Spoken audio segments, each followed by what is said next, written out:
Hey, it's Tucker Carlson. You may have found yourself wondering recently, as the world slides closer to nuclear annihilation than any time in human history, why exactly are we at war with Russia? It seems like there's a pretty significant downside to this particular foreign policy decision, starting with economic collapse and ending potentially with extinction. So is there a good reason we're doing it? So many innocent young people have been killed. So many hundreds of billions of dollars have been wasted, some of them from the U.S. Treasury.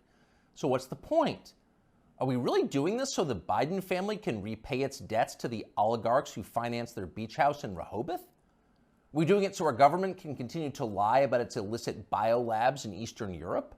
So that flabby losers like Toria Nuland and Tony Blinken can feel like they're doing something important with their sad, empty lives? Really? Honestly, there's got to be a better reason for waging this, the most pointless war of all. What is it? Well, thankfully, we have an answer. The war against Russia, ladies and gentlemen, the war against Putin and for Ukraine is in fact a war for democracy. Watch and recall the motive. The President has said many times we're focused on what we can do to support Ukraine's effort to fight for their democracy. Democracy must prevail. The Ukrainian people are fighting the fight for their democracy, and in doing so, for ours as well. Assisting and helping Ukraine win this fight for democracy and freedom. And of course, Ukrainian President Zelensky understands that what's at stake in Ukraine is bigger than just his nation. It is literally a battle for freedom and democracy themselves. They are showing the world what an existential fight for democracy looks like. President Zelensky and the Ukrainians have changed the course of history for the better, and we unequivocally are with the Ukrainian people in their fight to remain a sovereign democracy. Unequivocally with the Ukrainian people to remain a democracy. It's a bipartisan view. Democracy must prevail. You just heard noted democracy expert Nancy Pelosi say, the daughter of the mobbed-up mayor of Baltimore. As Pelosi puts it, the Ukrainian people are fighting the fight for their democracy and for ours as well. That's right, for ours as well. Without Ukrainian democracy, in other words, we can have no democracy here. If the Ukrainians aren't free, neither are we. We must make sure they can vote in Kiev so we can continue to vote in Kansas City. It's really that simple. And yet tonight, we regret to tell you that we have a problem. It looks like they're not going to be able to vote in Kiev anymore. And no, for once, it's not Putin's fault. Democracy in Ukraine seems to be suspended by the world's foremost democracy advocate himself, Field Marshal Zelensky. Watch this. Чи будуть в Україні наступного року вибори? Це ж питання глобальне. І якщо ми переможемо, то будуть. Значить, не буде військового часу, не буде війни. А вибори повинні проходити у мирний час, коли немає війни, згідно законодавства. So when you have an election, well, he says if we win, we'll let people vote. Otherwise, no. You vote when we feel like it, because ultimately we're completely in charge and make all the rules. Your job is to obey or be punished. That's our version of self-government. Self means me. I'm the government. Now, that's not just any autocrat. That's our chief ally in the war for democracy. This is the guy who just announced he's likely to cancel next year's elections. So you've got to wonder what the Biden administration thinks of this. We can't possibly continue to support Zelensky, that guy, after he said that, can we? Because in a clip less than 30 seconds long, he just blew up our entire rationale for supporting his side in the war. So we can't support him. Oh, of course we can. And we will. Here's Joe Biden from yesterday reaffirming America's unequivocal support for Ukraine. No matter what happened in Russia, we, the United States, will continue to support Ukraine's defense and its sovereignty and its territorial integrity. So to recap, we are currently fighting a war for democracy on behalf of a leader who just casually announced he's happy to end democracy, and our democracy-supporting leaders have no problem with that. In fact, they're strongly for it. Shocked? You shouldn't be. Of course they're for it. You should have seen this coming. Wars for democracy always cancel democracy in the process. That's why our leaders love them. And they all do it, even the virtuous leaders. Abraham Lincoln suspended habeas corpus. The British government under Winston Churchill threw an entire opposition party into prison and let them rot for the duration, in some cases with their families. So in a war for democracy, you can do anything. Imagine what a man might do who has fewer principles. If that man, say, ran Ukraine, he might seize churches, arrest priests, ban all criticism of himself, disappear his political opponents. And that's happening. Just last month, Zelensky threw a man called Gonzalo Lira into prison indefinitely for the crime of daring to write about the Ukrainian government in unflattering ways. Now, what's interesting, what separates this from other such cases, is that Lira is an American citizen. So Joe Biden, who is quite a bit of SWAT, as they say in Ukraine, could have freed Gonzalo Lira within hours. But he didn't. He didn't want to. He didn't say a word about it. He remains in prison tonight. So that makes you wonder, what's the real motive here? When normal people see war, they see death and destruction, sadness and suffering. But that's not what demagogues see. They understand it differently. They know that war means power, mostly for them. During wartime, everything they do can be justified. War is the gravest of all emergencies. Imagine the COVID lockdowns times 1,000 plus drones.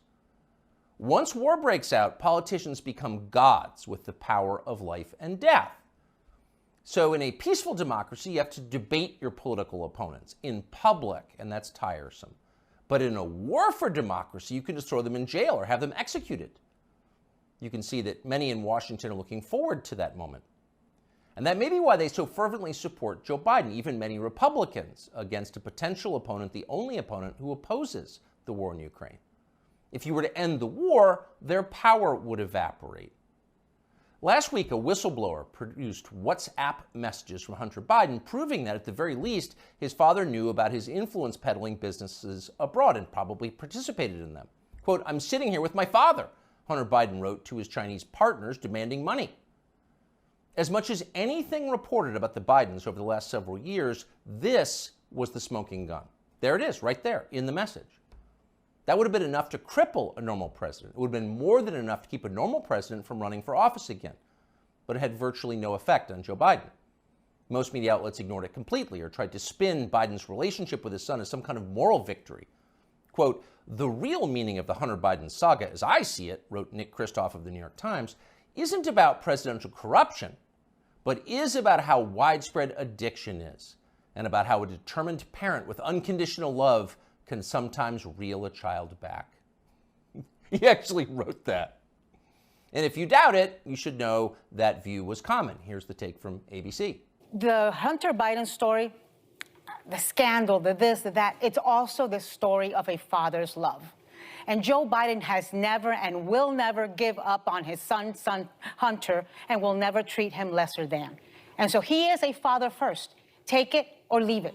So a whistleblower produces a text message showing that Joe Biden was in the room with his son when his son was selling influence to an enemy power, the Chinese government.